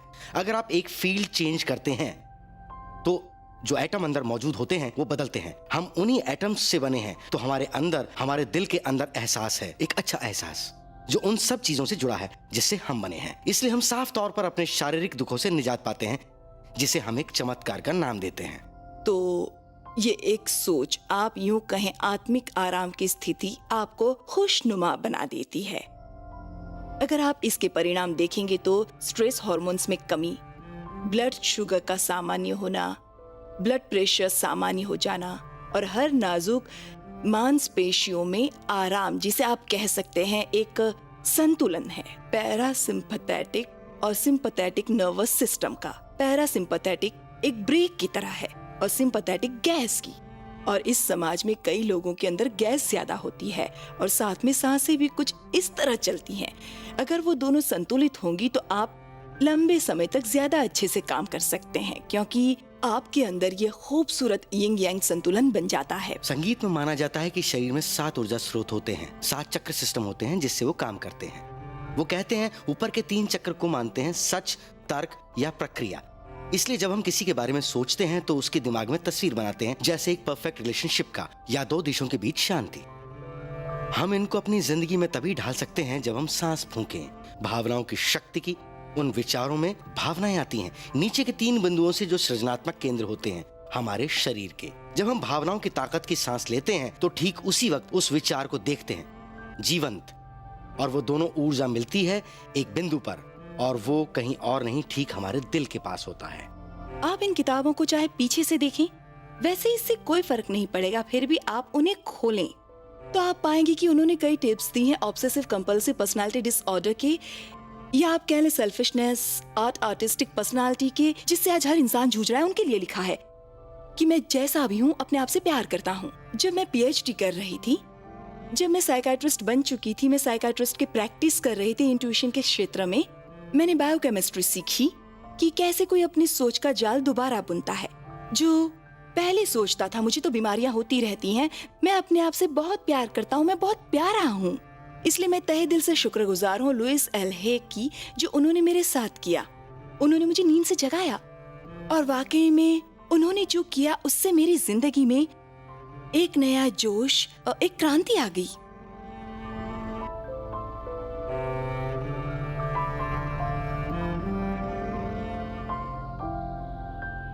मुझे तो लग रहा था जैसे मैं एक बोरिंग टीचर हूँ, पर मैं बहुत से लोगों को इकट्ठा किए जा रही थी, उनके साथ वर्कशॉप्स कर रही थी, क्लासेस कर रही थी, और फिर आई मेरी दूसरी किताब। उसकी शुरुआत थोड़ी धीमी हुई और तभी एड्स नाम की बीमारी उपजी, और तभी किसी वजह से मुझे लगा कि तुम भी इसमें शामिल होगी। मैं एड्स के बारे में कुछ नहीं जानती थी, कोई भी उस वक्त उसके बारे में नहीं जानता था, पर मुझे याद है एक दिन किसी ने मुझे कॉल किया और कहा, क्या आप एक ग्रुप एड्स के पेशेंट के साथ शुरू कर सकती हैं? तो मैंने कहा, वेल पता नहीं, मैं कैसे कहूँ, क्या कहूँ, कुछ पता नहीं, चलिए मिलते हैं। हम मिले एक रात मेरे लिविंग रूम में जहाँ 6 लोग थे। हम बैठे और मैंने कहा कि मुझे नहीं पता क्या करना चाहिए, क्योंकि हम में से कोई भी इस बीमारी के बारे में नहीं जानता, पर हम वो करेंगे जो मैं हमेशा करती आई हूँ। हम काम करेंगे गुस्से को खत्म करने में, काम करेंगे माफ करने में, काम करेंगे खुद को प्यार करने में, और हम ये बिल्कुल नहीं कहेंगे कि ये कितनी भयानक बीमारी है। हम यहाँ बैठकर इस बीमारी की बर्बरता पर बिल्कुल विचार नहीं करेंगे। मैंने कहा, हम यहाँ एक सकारात्मक दृष्टिकोण रखेंगे, और किसी को भी अगर इस बीमारी के बारे में कोई अच्छी बात मालूम पड़ती है तो आके हमसे शेयर करेगा। फिर मैंने उनसे आइडियाज बताए अपने, फिर हमने मिलकर एक गाना गाया और अंत में मेडिटेशन किया और अपने अपने घर चले गए। और अगले दिन उनमें से एक शख्स का फोन आया। उसने कहा कि लुइस, पिछले 3 हफ्तों में मैं कल पहली बार सोया। उसके अगले हफ्ते हमारे यहाँ लोगों की संख्या थी 25। इस तरह आदमी बढ़ते गए और बढ़ते गए, और ये इसलिए हुआ क्योंकि ये उन लोगों के लिए सुरक्षित जगह थी जो भयंकर रूप से मानसिक तौर पर टूट गए थे, क्योंकि यहाँ पर कोई उन्हें नहीं कहता था तुम खराब हो, ना ही ये कि उनके साथ कुछ गलत हो रहा है, बल्कि उन्हें सकारात्मक बनाया जा रहा था। 6 महीनों के अंदर मेरे लिविंग रूम में कुल मिलाकर 90 लोग थे जो दरवाजों और खिड़कियों में से झांक रहे थे, क्योंकि वहाँ जगह ही इतनी थी। फिर हमें एक जिम्नेजियम मिला वेस्ट हॉलीवुड में, और अगले ही हफ्ते वहाँ 150 लोग पहुंचे। फिर कुछ समय बाद वो जगह भी हमें छोटी पड़ने लगी। आखिरकार हॉलीवुड शहर ने हमें एक मीटिंग हॉल दे दिया जहाँ हम 850 लोग हर हफ्ते मिलते थे। लोग एक दूसरे को कॉल करते और पूछते, क्या तुम हेयर राइड पर जा रहे हो? मतलब हम हेयर राइड के नाम से मशहूर हो गए थे। मैं इस हेयर राइड पर एक टेप बनाना चाहती थी, बिल्कुल एक मूवी की तरह, ताकि ये दूसरे ग्रुप तक पहुंच सके और उन्हें भी ये पता चले कि हम क्या कर रहे हैं। मैं चाहती हूँ कि आप लोग एक दूसरे का हाथ पकड़ लें। जो लोग नए हैं और ये गाना जिन्हें नहीं आता है, वो अगली बार तक सीख ही जाएंगे। मुझे पता चला कि उस एक वीडियो को बनाने में $40,000 का खर्चा आएगा उस वक्त। तब मैंने कहा कि ओह माय गॉड, मेरे पास तो इतने नहीं हैं, पर मुझे यकीन था कि हम ये वीडियो ज़रूर बनाएंगे और ये एक अच्छा वीडियो होगा जो बाहर जाएगा और सभी ग्रुप्स के पास पहुंचेगा। यही मेरी सकारात्मक सोच थी जो मैं कहती रहती थी। फिर एक इंसान मेरे पास आए, वो खुद एक डायरेक्टर थे, वो इसे डायरेक्ट करना चाहते थे। मैंने कहा, वाह, मज़ा आ जाएगा। ये सब बातें होने के बाद उन्होंने मुझसे कहा कि मुझे अपना फाउंडेशन नंबर दे दीजिए। तो मैंने कहा, मेरा कोई फाउंडेशन नहीं है। तो उन्होंने कहा, कोई बात नहीं, मैं आपके लिए अपना अकाउंट बना देता हूँ। और उसी के नतीजतन मैंने फाउंडेशन बनाई जो आज भी मौजूद है, और उसे मैं कहती हूँ, दूसरों के लिए करो। जो भी पैसा उस फाउंडेशन में आता है वो पूरी तरह दूसरों के लिए लग जाता है, पूरी तरह। पर आखिरकार हमने वो खूबसूरत वीडियो बनाया जिसका नाम था डोर ओपनिंग, जो उस ग्रुप के बारे में था जो उस वक्त हमारे साथ था। आज पहली बार मैं आपके ग्रुप में आया हूँ। स्वागत है तुम्हारा। करीब 6 हफ्ते पहले मुझे पता चला कि मुझे मेलानिन ट्यूमर की शिकायत है और मेरे फेफड़े खराब हो चुके हैं। करीब 4 हफ्ते पहले पता चला वो पूरी बॉडी में फैल चुका है। और 2 दिन पहले ये पता चला कि मुझे एड्स है। मुझे वो सब बातें सुननी हैं जो आप सब लोग यहाँ कहते हैं। यहाँ मौजूद बहुत से लोग मेरे दोस्त भी हैं। मैं वाकई बहुत सहम गया था और पता नहीं था कि मैं इसे बाहर कैसे निकालूं। मुझ में सभी लक्षण साफ दिखाई दे रहे थे। मेरे डॉक्टर्स ने भी जवाब दे दिया था। बोन मैरो और बायोप्सी रिपोर्ट्स भी पॉजिटिव बता रही थी और मैं सोच रहा था मैं मौत के मुंह में क्यों जा रहा हूँ। आज मुझे ये जानना है, ये पता लगाना है कि मैं जी क्यों रहा हूँ, ना कि मैं मर क्यों रहा हूँ। जो बात तुम कर रहे हो वो इन हालातों में सभी करते हैं। तुम अकेले नहीं हो। और जानते हो, अगर तुम वाकई कुछ हासिल करना चाहते हो, मैं जानती हूँ यहाँ सभी कुछ हासिल करने आए हैं, तो अपने आप को बस इस आईने में देखना शुरू करो। यहाँ देखो बच्चे, यहाँ यही वो शख्स है जो तुम्हारा भला कर सकता है। हाँ, समझा। इसे कुछ कहना चाहोगे तुम? एक चीज जो मुझे करने में सबसे ज्यादा खुशी होगी, अगर मैं देख सकूं तो, कि हर एक के पास खाना हो, वो कोई भूखा ना हो, कपड़े हों, घर हो, उसे प्यार मिले, उसके सारे काम पूरे हों, उसकी तमन्नाएं पूरी हों। ऐसा हो तो फिर क्या बात है। पर ये पूरी दुनिया के लिए करना इतना आसान नहीं है। पर फिर भी एक बार में एक शख्स के लिए तो मैं ये कर ही सकती हूँ। जब आप अपने आप में बदलाव करते हैं तो आप खुद ब खुद अपने आसपास के लोगों को भी बदल रहे होते हैं, और जिसकी वजह है आपका अपना खुद का व्यक्तित्व। मैं किसी को ठीक नहीं करती, ये मैं वाकई नहीं करती। मैं तो बस एक जगह दिलाती हूँ जहाँ हम खुद को जानते हैं कि हम कौन हैं और कितने खूबसूरत हैं। और कई लोगों को ये लगता है कि वो इससे ठीक हो रहे हैं, और ये वाकई हम सबके लिए बहुत अच्छी बात है। मैं बाहर गई थी एक शो के लिए, और एक इन हाउस शो भी था, और दोनों एक ही हफ्ते में थे। और उस हफ्ते हे हाउस बहुत बिजी था, 24 घंटे फोन बजते रहते। और मैंने उसी वक्त अपनी एक किताब भी खत्म की थी जिसका नाम था you can heal your life, वही जो आगे चलकर बेस्ट सेलर साबित हुई पूरे 14 हफ्तों तक। और उसके बाद कुछ भी वैसा नहीं रहा। जिंदगी में मानो एक धमाका हो गया था, और बाकी सब तो इतिहास बन गया।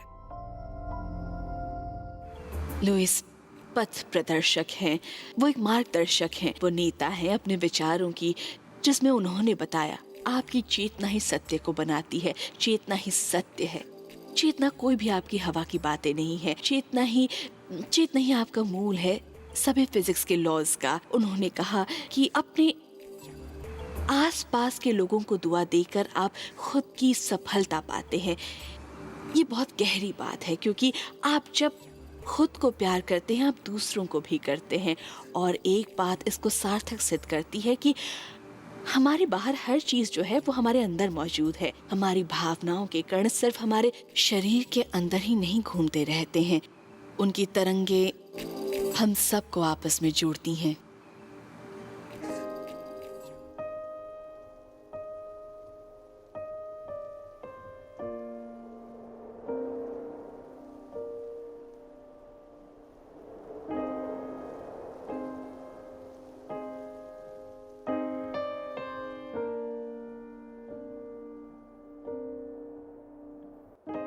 मैं माफ करने के लिए तैयार हूँ।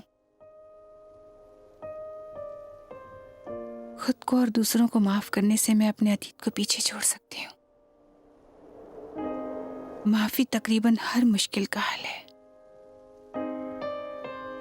माफी एक उपहार है जो मैंने दिया है।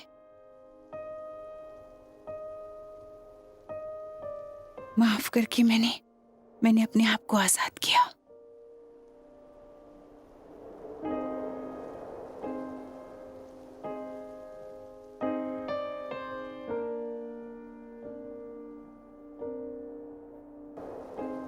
मेरी जिंदगी की सबसे बड़ी उपलब्धि ये रही कि मैंने अपने पिता को माफ कर दिया, जो मेरी पूरी फैमिली को छोड़कर चले गए थे। एक औरत और 3 बच्चे जो कि 4 साल से भी छोटे थे।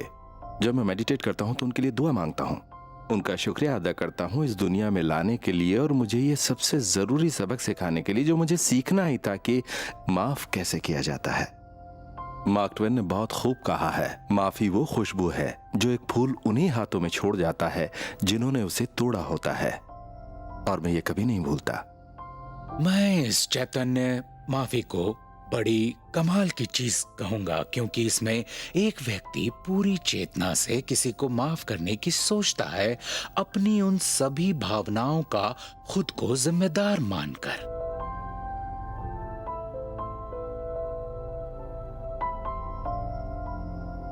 वो जब आखिरकार मेरे सामने आती है तो मुझे बुरा लगता है अंदर से।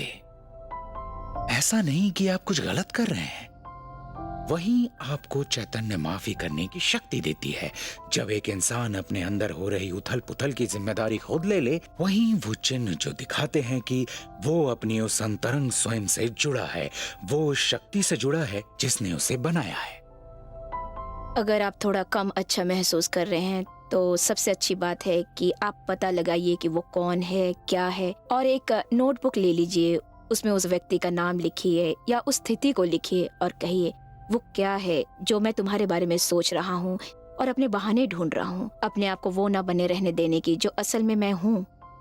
जब आप ऐसा कहते हैं कि तुम ऐसा कर रहे हो जिससे मुझे दुख पहुँच रहा है, तो वो पूरी शक्ति लगा देते हैं, क्योंकि फिर उन्हें कुछ ऐसा करना पड़ेगा जो आपको पूरी तरह से खुशी देगा। यही नियमबद्ध तरीका है आपके जीने का, और यही तरीका है आपके खुशी का, और फिर खुश रहना बहुत आसान है। एक सही रास्ते पर आना आसान हो जाएगा, बस देर है तो अपने एहसासों का ख्याल रखने की और हमेशा अच्छा महसूस करने की। जब भी आपका झगड़ा हो, किसी भी प्रकार का, किसी भी संबंध में किसी भी प्रकार का झगड़ा हो, तो वो शख्स जो ऊपर वाले पर यकीन रखता होगा वो ही माफ कर सकता है। अब यही उसकी काबिलियत है। वो उस आदमी के पास जाएगा जिससे उसका झगड़ा हुआ है और झगड़े को प्यार से खत्म कर देगा। जो शख्स अपने जीवन में सबसे सामंजस्य बनाकर रखता है वही ऐसा कहेगा कि मैं प्यार से सभी झगड़े मिटा दूंगा। मैं माफ करूंगी और खुद को आजाद करूंगी। मैं माफ करूंगी और खुद को आजाद करूंगी। हाँ, मैं माफ करूंगी। मैं माफ करूंगी। मैं खुद को आजाद करूंगी।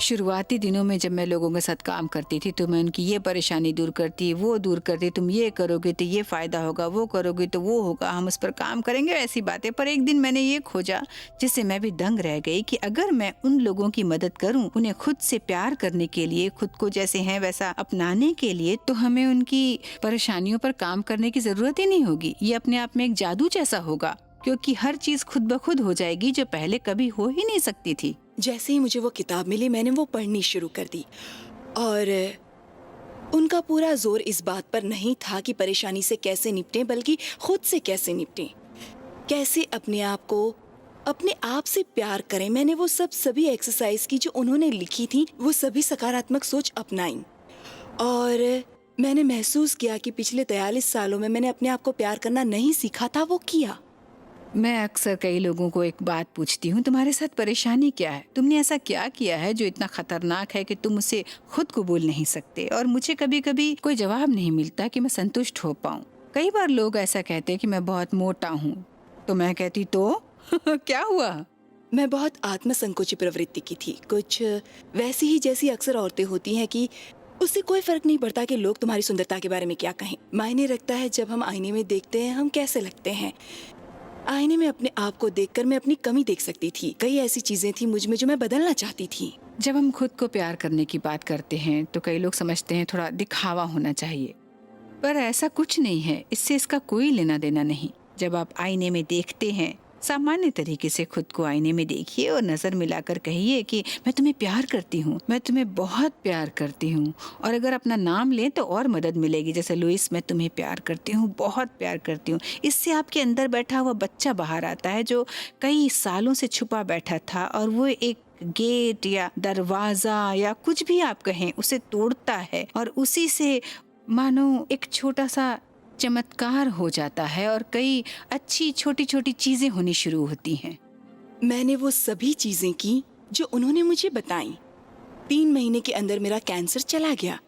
अब मैं पूरी तरह स्वस्थ हूँ और पहले से ज्यादा तंदुरुस्त। आप ये जानने लगते हैं कि आपकी खुद की कोई अहमियत है, तब आप अपने आप से अलग व्यवहार करने लगते हैं। और यही सबसे महत्वपूर्ण बात है खुद को प्यार करने की। आप खुद को मारना बंद कर देते हैं, खुद को गलत समझना बंद कर देते हैं, आप ये बोलना बंद कर देते हैं कि आप कितने कम खूबसूरत हैं। आप खुद को इज्जत देना शुरू करते हैं और यही एक बड़े भारी बदलाव का कारण बनता है, क्योंकि जिंदगी में जो चीज आप बाहर फेंकते हैं वही वापस अंदर आती है। सबसे जल्दी सफर खुद से प्यार करने का है। ऐसी चीजें कीजिए जिसकी आप तारीफ कर सके। हर जगह जहाँ भी आप देखें, अगर आप किसी चीज की तारीफ ना कर सके, मसलन इस फूल का, तो उस पल आप खुद से प्यार करने वाले तरंगिक धागों को भी काट देते हैं।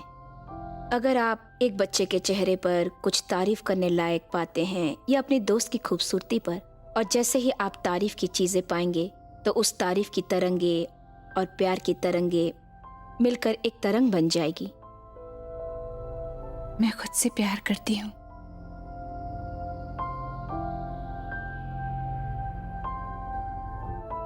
और खुद को अपनाती हूँ। मेरे दिल की गहराइयों में एक अनंत प्यार की लहर, प्यार से मेरा रोम रोम भरा है और मुझ में हर दिशा से छलक रहा है, जो मुझ में दुगना होकर लौटता है। मैं हर दिन ज्यादा प्यार देती और पाती हूँ और ये हमेशा चलता रहेगा।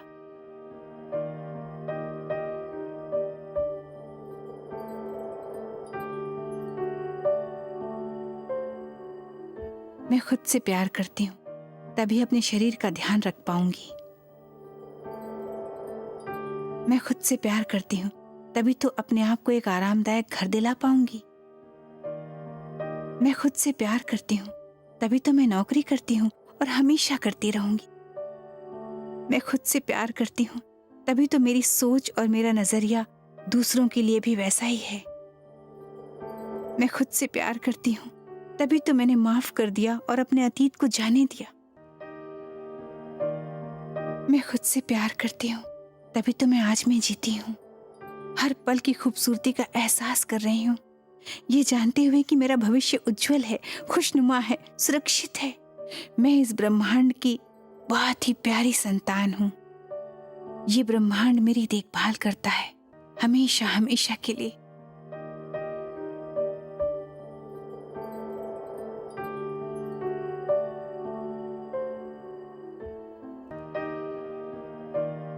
मैं वाकई तुमसे बहुत प्यार करती हूँ, बहुत बहुत प्यार।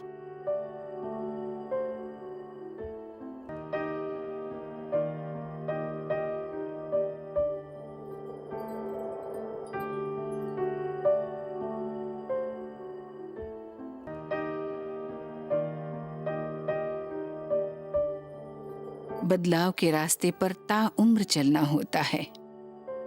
जैसे जैसे आप उस रास्ते में दूर निकलते जाते हैं, आप एक के बाद एक चमत्कार देखना शुरू कर देते हैं। खुद को वैसा बरकरार रखना और उन चमत्कारों को अपनाना आपकी तरक्की का एक खास पड़ाव है। कोई भी माली कभी भी अपने बागीचे में जाकर पौधों से ऐसा नहीं कहता कि पहले मुझे फल सब्जी दो तभी पानी डालूंगा।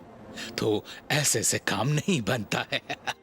सही तरीका है बीज या पौधा लगाना, उसमें पानी डालना और फिर वो आपको फल देता है। तो अगर आपके अंदर ये एहसास होता है कि मैं सही हूँ, मैं जैसा हूँ वैसा ठीक हूँ, मैं स्वीकार्य हूँ, मैं जिंदगी से प्यार करता हूँ, खुद से प्यार करता हूँ और अपने लिए और अपनी जिंदगी को धन्यवाद देते हैं, तब जिंदगी भी आपको अलग तरह से लेती है, क्योंकि आप अपने आप से एक अलग तरंग फेंकते हैं और वही आप वापस पाते हैं और तभी उसके बाद से चीजें काम करना शुरू करती हैं। मेरे सामने सबसे बड़ी चुनौती थी कि किसी भी चीज का एक दायरा होता है, आप ज्यादा से ज्यादा किस हद तक जा सकते हैं। पर मुझे पूरा श्रेय देना होगा लुइस हे को, जिन्होंने मेरी आंखें खोली और असली दुनिया दिखाई। उन्होंने सब अपने बलबूते पर किया। एक महिला प्रकाशक जिन्होंने पूरी दुनिया में करोड़ों जिंदगियां बदल दी हैं। समंदर के किनारे का घर, एक खूबसूरत सा बागीचा, एक सुंदर सा पौधा, मेरे लिए ये सब भौतिक रूप हैं इस दुनिया में रहने के, पर उन्होंने अपने विचारों के जरिए ये सब किया। कोई भी किसी को प्रेरणा नहीं दे सकता अगर वो खुद बीमार हो, टूटा हो या उदास हो। अगर आपको दूसरों की मदद करनी है तो पहले आपको अपने व्यक्तित्व में निखार लाना होगा। ये कुदरत कृतज्ञ लोगों से प्यार करती है। आप जितने कृतज्ञ होंगे, आपको आप पर उतने ही कृतज्ञ होने वाले लोग मिलेंगे। बस इतनी सी बात है, जिंदगी बहुत आसान है, हम इसे मुश्किल बना देते हैं। ऐसा होना नहीं चाहिए। हम अपने विकास के दौरान एक ऐसे पड़ाव से गुजरते हैं जहां हम उम्मीद करते हैं, चाहते हैं और यकीन करते हैं कि ये दुनिया बिल्कुल एक सांता क्लॉज जैसी है। अब हमें बस उस चीज को पाने के लिए कदम उठाना है। पर साथ ही चेतना में प्रतिबद्धता और अपने कर्मों के प्रति समर्पण भी बहुत जरूरी होता है। ये सब उन चीजों को अंजाम देता है जिसके लिए हम वचनबद्ध हैं। जब मैं अपना साथी चुनने में कंफ्यूज्ड थी तो मुझे कंफ्यूज्ड रिजल्ट्स मिल रहे थे। मैं सोचती थी कि ये पोएट्री अच्छी लिखता है, इसकी जॉब अच्छी है, तो इनको जोड़कर मुझे साथी मिलेगा। पर जब मेरी आंखें खुली तो सब साफ नजर आने लगा। जहाँ तक मैं जानता हूँ, मेरी फैमिली हिस्ट्री में किसी का भी सफल शादीशुदा जीवन नहीं रहा, तो मुझे लगा कि ये पीढ़ियों से चली आ रही परंपरा में मौलिक बदलाव होगा। अगर मैं कुछ ऐसा करूं जिससे मेरा दाम्पत्य जीवन बना रहे, वो एक सोच के परे वाली चीज होगी। करने को और इससे बेहतर चीज क्या हो सकती है जिसकी कोई कल्पना भी न कर सके। और मैंने अपने ही दिमाग में एक खाका तैयार किया कि मुझे संबंधों में क्या क्या चाहिए, और वो है सच्चाई। एक ऐसा संबंध जहां हम दोनों अपनी इच्छाओं को जिएं अपने वजूद के साथ, और दोनों एक दूसरे की जिंदगी की पूरी जिम्मेदारी लें, ताकि हम दोनों एक दूसरे पर आरोप प्रत्यारोप न लगाएं। ये सोचने के 1 महीने के अंदर ही किटी मेरी जिंदगी में आई, और देखते ही देखते उसके साथ 27 साल बीत गए। मैं अक्सर ये सोचती थी कि अब मैं अपने साथी से मिलना चाहती हूँ, जिससे मैं प्यार करूँ, जिससे मैं वो संबंध बनाऊँ जिसके लिए मेरा महत्व हो। अब अगला सवाल मेरे मन में ये उठता था कि मैं कैसे खुद को विकसित करूं, उसके सामने ले जाऊं, ताकि मैं अपने उस साथी को अपने तरफ खींच सकूं।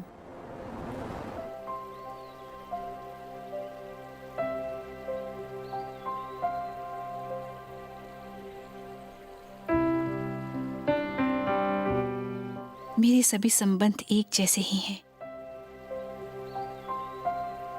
मैं जो कुछ कर रही हूँ उससे पूरी तरह सहमत हूँ। हर तजुर्बा एक कामयाबी ला रहा है।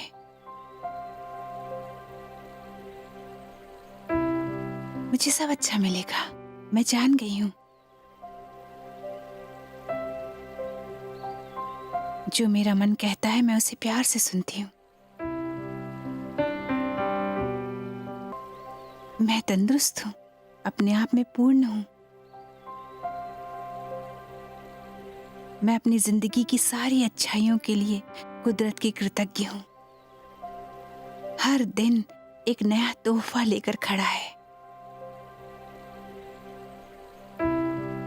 हर वो चीज जो कोई चाहता है, चाहे वो कोई सामान हो, कोई स्थिति हो, कोई संबंध हो, पैसों का ढेर हो, कोई भी हालात हो या जश्न या त्योहार हो, हर एक चीज बिना कुछ छोड़े जो आपने कभी भी चाही हो या चाहेंगे, वो इसलिए क्योंकि आपको ऐसा लगता है उनके होने से आपको अच्छा लगेगा।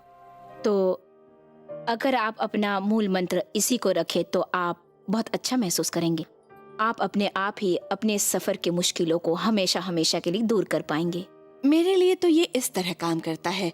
जब भी अटक जाती हूँ या कुछ समझ नहीं आता, मैं अपने अंदर एक रोड मैप पाती हूँ जो मुझे अंदर की शक्ति के रूप में मिलता है, जो बार बार मुझे वो काम करने के लिए प्रेरित करता है। मेरी ऐसे शख्स से शादी हुई जो मुझ पर मेरी ही बुराई कर कर अधिकार जमाना चाहता था, और मैंने उस पर भरोसा किया और अपना आत्मसम्मान पूरा खो चुकी थी। मैं कभी नहीं सोचती थी कि मैं अपने दोनों बच्चों की देखभाल के सिवा और भी कुछ कर सकती हूँ, क्योंकि वही मुझे सबसे जरूरी काम लगा था। पर कुछ बात तो थी जो मैं हमेशा अपने जीवन का उद्देश्य पूछती थी। मुझे ऐसा आभास होता था कि जाओ जाकर भाषण दो, पर मैं नहीं जानती थी कि कैसे करना है, क्योंकि मैं एक ऐसी महिला थी जिसमें खुद कॉन्फिडेंस नहीं था, तो वो लोगों को कैसे पढ़ा सकती थी। जो मैंने बाद में सीखा कि हमें इस बारे में नहीं सोचना चाहिए कि कैसे अपने आभासों और सपनों को हकीकत में बदला जाए। हमें तो बस उन निर्देशों को समझना है जो हमें एक के बाद एक मिलते रहते हैं। ये हमारे लिए बहुत आसान होता है या तो बहुत खुश हो जाना या बहुत डर जाना अपने आखिरी परिणाम के बारे में सोचकर। मान लीजिए कि मैं एक किताब लिखना चाहती हूँ। ओह माय गॉड, मैं ये कैसे लिख पाऊंगी। आपको A to Z के बीच की चीजें हैं वो सिखाती हैं। आप Z तक कभी नहीं पहुंच पाएंगे जब तक आप नहीं सीखेंगे। अपने आप पर ही शक करने की आदत से छुटकारा को ही ले लीजिए। और इसलिए आप वो कदम उठाते हैं क्योंकि हो सकता है आपके मन में थोड़ा सा संकोच हो कि बुक स्टोर में जाके बुक खरीदूं या मैं खुद किताब लिखने लग जाऊं। सिर्फ मांगना ही काफी नहीं और सिर्फ सकारात्मक सोच रखना ही पूरा नहीं, आपको परिणाम के तौर पर जो निर्देश मिले हैं उन्हें आगे बढ़ाना होगा। कई बार लोग मुझसे कहते हैं वो ऐसा महसूस करते हैं जैसे उन पर कोई ध्यान नहीं देता, क्योंकि आपको हमेशा छोटे छोटे कदम मिलते हैं, एक बार में एक। वो अक्सर हमसे छूट जाया करते हैं। जब आपसे कहा जाता है किताब पढ़िए, क्लासेस लीजिए, किसी को फोन कीजिए, लेटर लिखिए, पर अगर हम स्टेप ए करेंगे तो हमें नए निर्देश मिलेंगे, स्टेप बी, फिर हमें नए निर्देश मिलेंगे और फिर स्टेप सी। ऐसे एक एक कदम करके हमें हमारे रास्ते पर चलना है। जैसी आपकी आकांक्षाएं बढ़ती है और आप भी उसी दिशा की ओर बढ़ते हैं तो ये आसान हो जाता है, और जैसे आप उल्टी दिशा की ओर जाते हैं तो खिंचाव और भी बढ़ जाता है ज्यादातर समय। मैंने ये अपने बेडरूम में शुरू किया जब मैं सैन मोनिका में थी, अपनी 90 साल की माँ के साथ, जो तकरीबन न सुन सकती थी न देख सकती थी, जो मेरे साथ ही रह रही थी। वो किताबों को डाक द्वारा भेजने में और ऐसे ही छोटे मोटे कामों में मेरी मदद करती थी। हम काफी छोटे पैमाने पर काम कर रहे थे, हम उससे ज्यादा कर भी क्या सकते थे। अब 35 भाषाओं में हैं हम, 30 अलग अलग देशों में। ये मेरे लिए दिलचस्प बात रही है। जब से मैंने अपना कदम इस आध्यात्मिक रास्ते पर रखा, मैंने जिंदगी के बारे में सोचना छोड़ दिया। उल्टा जिंदगी मुझे चलाती है कि ठीक है तुम ये करोगी, यहाँ जाना है, ये होगा, फिर ये होने वाला है। मतलब मैं अब वो करती हूँ जो सामने होता है। मैं लोगों के फोन के जवाब देती हूँ, चिट्ठियाँ पढ़ती हूँ, मतलब वो सब कुछ करती हूँ जो सामने आता है। धीरे धीरे चीजें बढ़ती चली जा रही हैं। मेरा सपना था दूसरों की मदद करूं, तो मैं कैसे मदद करूं?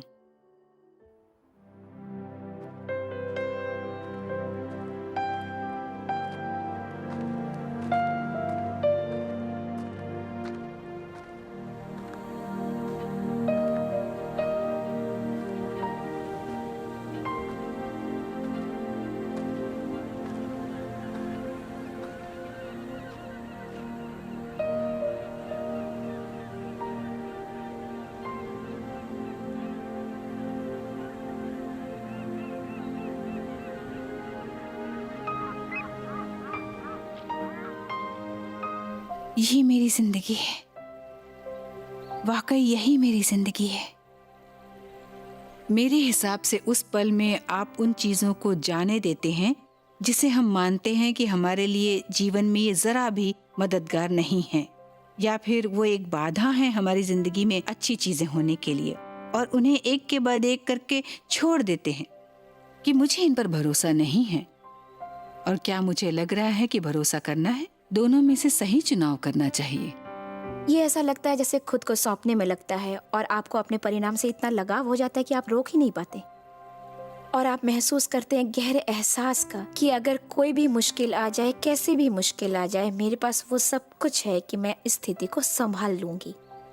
एहसास होता है आप सबसे जुड़े हैं, ऐसी शक्ति का संचार होता है जो आपको कभी अकेला नहीं छोड़ती।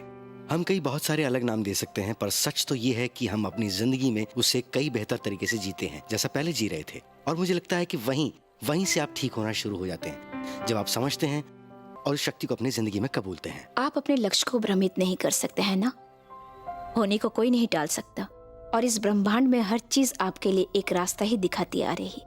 मुझे बहुत सारी खुशी मिली, मेरी जिंदगी अब तक शानदार रही, पर मुझे कुछ परेशानियां भी हुई। मुझे थोड़ी सी बैक प्रॉब्लम है, मैं कभी भी कहीं भी सो जाती हूँ, पर मुझे फिर भी कई मौके मिले जब वो किताब आपके हाथ लगेगी, आप कह सकते हैं कि आपकी परेशानियां दूर होने वाली हैं। मैं अपने अंदर की आवाज सुनती हूँ, दिल की आवाज।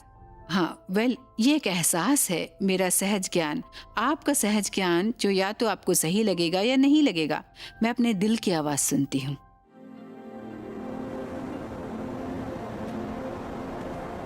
एक्सक्यूज मी, ये बीच का रास्ता किधर से है?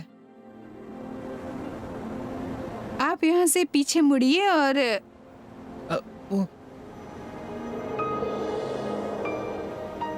वैसे मैं भी वहीं नीचे जा रही थी, चलिए मैं भी आपके साथ चलती हूँ।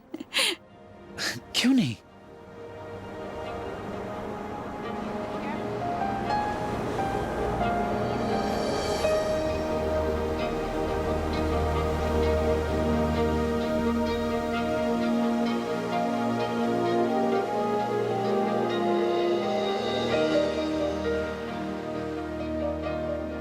मैं क्या हूँ मुझे खुद समझ में नहीं आता।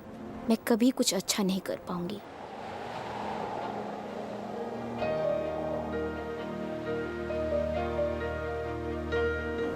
मैं बदलने के लिए तैयार हूँ।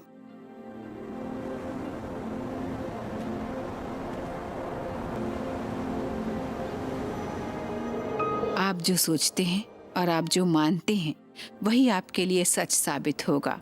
आपकी सोच आपकी जिंदगी बनाती है, बस इतनी सी बात है। और जब हम वो पा सकते हैं, हम जिंदगी में भारी बदलाव कर सकते हैं।